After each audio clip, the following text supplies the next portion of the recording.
8.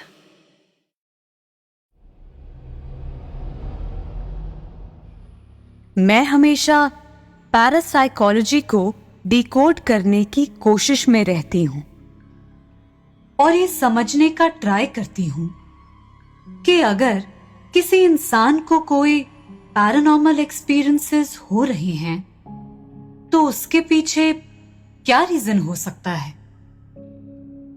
क्या उसका मानसिक संतुलन खराब है या तो वो झूठ बोल रहा है।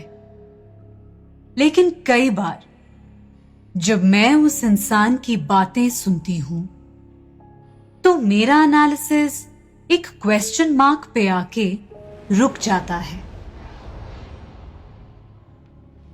अक्सर हमारा पास्ट हमें हॉन्ट करता है, लेकिन भयम के इस पैरानॉर्मल एक्सपीरियंस में विक्टिम का और उस एंटिटी का कोई कनेक्शन नहीं था। मेरा नाम क्षमा शुक्ला है। मैं उत्तर प्रदेश के गोरखपुर से बोल रही हूँ।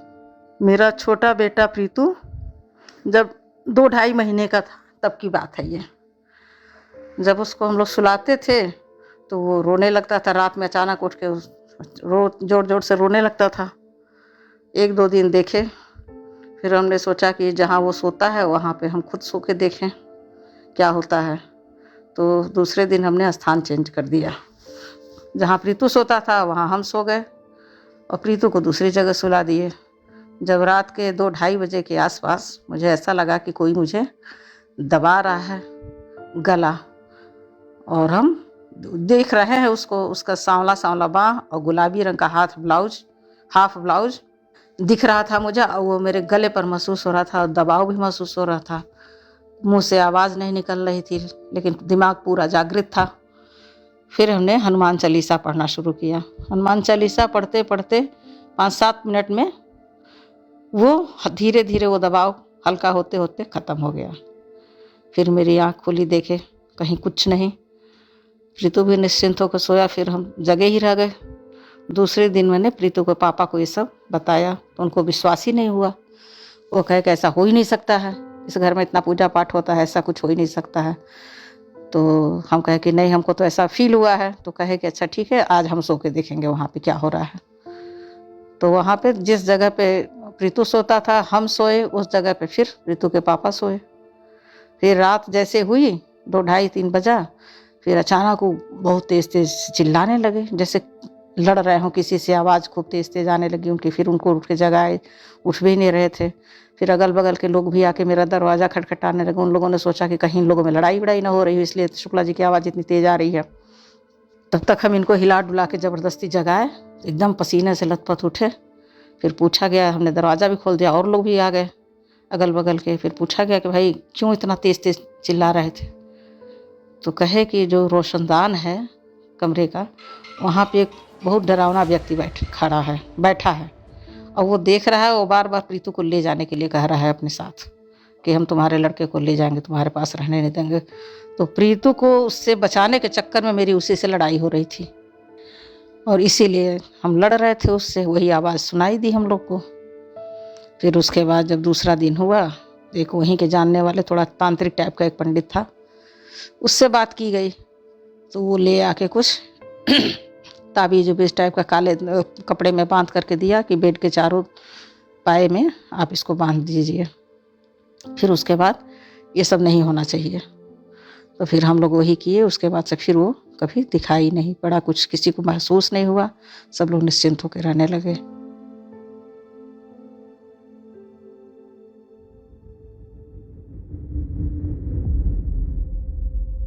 अब जो अगला भयम एक्सपीरियंस मैं आपके साथ शेयर करने जा रही हूं, उसे सुन के पहले मुझे बहुत गुस्सा आया और मैंने एक पल के लिए सोचा कि मुझे ये शेयर करना भी चाहिए या नहीं।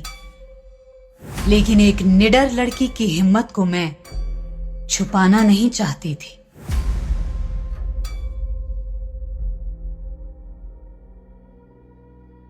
हाय, माय नेम इज़ अबीर और ये कहानी मेरी कज़न सिस्टर की है।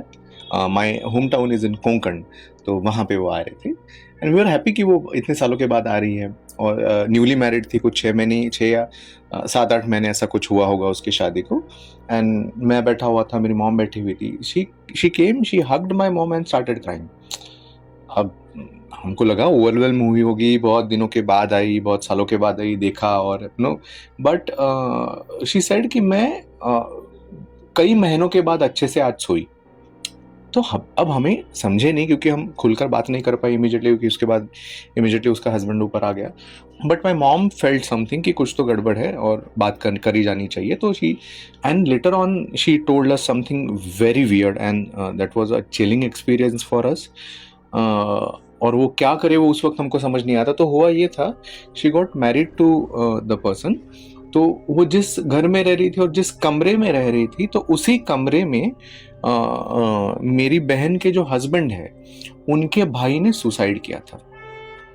And the weird thing was कि उनका यूजुअली क्या होता है जब किसी का देहांत हो जाता है, तो एक हिंदू धर्म में या नॉर्मली रिलीजन में एक प्रथा होती है कि उनकी चीज़ें डिस्कार्ड कर देते हैं, या एटलीस्ट वो चीज़ें डिस्कार्ड कर देते हैं जो वो रेगुलरली पहनते थे या रेगुलरली उनके यूज़ में आती थी, वो सारी चीज़ें डिस्कार्ड की जाती है। बट फॉर सम रीज़न उनके घर वाले वो चीज़ें, उसके कपड़े, उसके इनर वेयर्स लिटरली वो फेंक ही नहीं रहे थे, कहीं मान के रखे हुए थे। बहुत सारी जगह उसके बहुत सारे जूते और ऐसी चीज़ें पड़ी हुई थी। और जब कभी ये बोलती थी, मतलब आते ही उसने बोला कि चलो नए नए आए हम शादी होकर इस घर में, तो चलो अपना रूम तो साफ करते, तो दे डिनाइड स्ट्रेट फॉरवर्ड। अब वी डोंट नो रियली कि वो ऐसा क्यों कर रहे थे, मे बी लगा होगा किसी चीज़ों से। But few days after her marriage एक वियर्ड चीज़ उसके साथ हुई, that she started seeing the guy.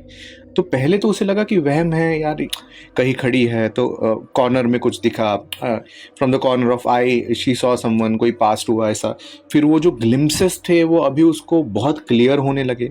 और कुछ दिन पास हुए जब वो आइडेंटिफाई कर रही थी कि यही चेहरा है, यही वो इंसान है। Meanwhile she is telling her husband and उसके जो इन लॉज हैं उनको कि मैं ऐसा सब कुछ हो रहा है। दे वर लाफिंग और निगलेक्टिंग, सीरियसली नहीं ले रहे उसको। कुछ दिन और पास हुए and that thing started talking to her. And वो जो कोई भी एंटिटी थी वो उसको बता रही थी कि I will not let you have kids, अगर तुझे किड होगा तो मेरे से ही होगा, you will not have it from my brother. And she realized also one thing कि उस 3 से 6 महीने में जब वो शादी हुई थी और वो 6-7 महीने कुछ गए थे, there was 2 miscarriages and that guy whenever जब भी miscarriage होने वाला होता था उसके कुछ दिन पहले, 1-2 दिन पहले वो guy appear होता था and he used to tell कि मैं ये तेरा बच्चा survive ही नहीं होने दूंगा। and she used to cry, she used to tell everyone, but कोई उसका सुन नहीं रहा था। मतलब हमारे यहाँ से जाने के, अब वो रोई इस वजह से थी क्योंकि 6 महीने में पहली बार वो शांति से सोई थी। बट शी वेंट बैक, ये 3 सालों तक चला, शी हैड मल्टीपल मिसकैरेजेस। फिर फाइनली उसके फैमिली ने रिवॉल्ट करने के बाद, सबने समझाने के बाद उसके फैमिली में कहीं पे उन्होंने कुछ पूजा की किसी तीर्थ स्थान पे जाके, और वो सब कुछ घर का जो सामान था जो उन्होंने जमा करके रखा था वो फेंका and finally that thing stopped. And she conceived after 3 years also with a healthy child and everything. जब कभी भी वो सामने आती है तो उसको, हमको सबको सारे के सारे मोमेंट्स वैसे ही याद आते हैं, और हमसे भी ज़्यादा उसको, क्योंकि she was the one who lived through it. नया घर तो हमेशा सबके लिए खुशियां लेकर आता है, लेकिन इस फैमिली के लिए ये नया घर एक पुराना किस्सा छुपाए बैठा था जो उनकी लाइफ को बदल देने वाला था। हेलो, मेरा नाम रोहन है और मैं पुणे का रहने वाला हूँ। ये लगभग 3 साल पहले हुई घटना है, 2021 में, जब कोविड पीरियड चल रहा था। तो कोविड पीरियड चल रहा था, मेरी वाइफ उस वक्त नासिक में रह रही थी और मैं यूएस में अटका हुआ था। तो हम रिसेंटली नए फ्लैट में शिफ्ट हुए थे। मैं यूएस से गाइड कर रहा था जो भी इंटीरियर वगैरह है, बट कोविड की वजह से मैं आ नहीं पा रहा था। तो कुछ महीनों के लिए मेरी वाइफ और बच्चा वहाँ पे रहेगा ऐसे डिसाइड किया था। एक दिन ये हुआ कि घर में कुछ आवाज़ें आने लग गई तो इनिशियली तो मेरे वाइफ ने इग्नोर किया क्योंकि कंस्ट्रक्शन वॉइसेस उसको सुनाई देती थी, पर नई बिल्डिंग थी तो उसको लगा कि चलो कंस्ट्रक्शन चल रहा होगा। फिर दिन की आवाज़ें रात में आनी चालू हो गई। एक दिन रात को 1 बजे उसको आवाज़ आई और उसकी नींद खुली, तो उसको ऐसे लगा कि घर के बाजू में, घर के किसी बाजू वाले फ्लैट में कोई तो भी दीवार बना रहा है या दीवार को खोद रहा है। तो उसने उस वक्त मुझे कॉल किया कि अब मैं क्या करूं। फिर उसी रात को सुबह 4 बजे वापस से वो आवाज़ें आना चालू हो गया और वो थोड़ी सी इरिटेट हुई, बट उस दिन वो सो गई। फिर उसने दूसरे दिन सुबह वॉचमैन को बताया, तो वॉचमैन ने बोला कि नहीं, रात में तो कोई कंस्ट्रक्शन होता नहीं है, बट अगर फिर भी आपको आवाज़ आए तो उसी वक्त मुझे आप फ़ोन करके बुला लीजिए, मैं बता दूंगा, क्योंकि ऐसा अलाउड नहीं है हमारी सोसाइटी में। तो बोली ठीक है, मैं आपको बताती हूँ। फिर 2-3 दिन गए और वापस से उसको एक दिन रात में 1 बजे आवाज़ें आना चालू हो गया, जैसे कोई ईंटा रख रहा है, ईंटा फेंक रहा है। और इस बार उसने वॉचमैन को कॉल करने के बजाय जस्ट दरवाज़ा खोला, तो दरवाज़ा खुलते बराबर उसको एक छोटा सा लड़का दौड़ते हुए दिखाई दिया। वो थोड़ी सी डर गई क्योंकि वो जिस एरिया में दौड़ रहा था उसके बाजू में कुछ भी नहीं था, मतलब जस्ट उसके बाजू में कोई फ्लैट नहीं था, तो वहाँ से कोई कैसे दौड़ सकता है उसको समझ नहीं आया। फिर उसने दरवाज़ा बंद कर दिया। उसने मुझे कॉल किया, वो डरी हुई थी। मैंने बोला शायद तुझे कुछ मतलब ऐसे ही दिखा होगा क्योंकि रात के 1 बजे है, तू एक बार वॉचमैन को कॉल कर दे। तो वो बोली ठीक है, तो उसने वॉचमैन को कॉल करके बता दिया। फिर वॉचमैन ने इंस्पेक्ट किया तो उसने बोला कि नहीं, यहाँ पे तो कुछ भी कंस्ट्रक्शन वगैरह नहीं चल रहा है। फिर उसने अगेन रात को 4 बजे वापस से उसको आवाज़ें आ गई, बट इस बार अलग एरिया से आ रही थी, इस बार हमारे फ्लैट के बालकनी से आ रही थी। तो वो उसको समझा नहीं क्योंकि बालकनी के नीचे तो कुछ भी नहीं था, साइड में भी कोई भी फ्लैट वैट नहीं है। तो वो बालकनी के साइड से डरते डरते जस्ट देखने के लिए गई। उसने पर्दा बाजू में किया, उसने देखा कि वहाँ पे एक औरत है जिसके बाजू में एक बच्चा है। उसने बच्चे को बांधा हुआ है अपनी पीठ पे और वो बालकनी में बैठी हुई है पैर नीचे डाल के। और जैसे ही इसने पर्दा खोला, उस औरत ने अपना सर लिटरली 270 डिग्री पीछे घुमाया, इसको देखा और वो नीचे कूद गई। तो ये देखने के बाद उस पर जो असर हुआ, वो उस रात सो ही नहीं पाई। उसने मुझे इमीडिएटली फ़ोन किया। अब मैं तो वहाँ पे था नहीं, मैं तो कंट्री में भी नहीं था, तो मैंने उसको बोला तुम इमीडिएटली उस घर से निकलो और अपनी माँ के पास पुणे में चली जाओ। फिर कुछ महीनों बाद जब मैं वापस आया तो हम वापस से उस फ्लैट पे गए और हमने इंक्वायरी की। तो हमको पता चला कि जब ये बिल्डिंग की कंस्ट्रक्शन चल रहा था तो हमारे ही फ्लोर पे सेफ्टी का प्रिकॉशन इतना अच्छा नहीं रखा गया था बिल्डर से।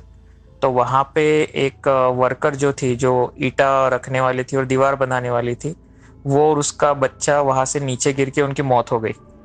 और ये बात किसी ने बताई नहीं किसी को।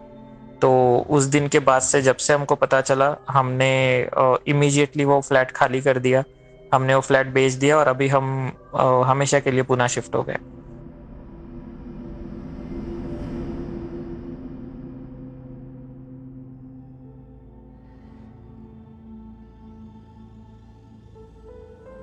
मैं हमेशा इसी जंक्शन पे आके सोचने पे मजबूर हो जाती हूं।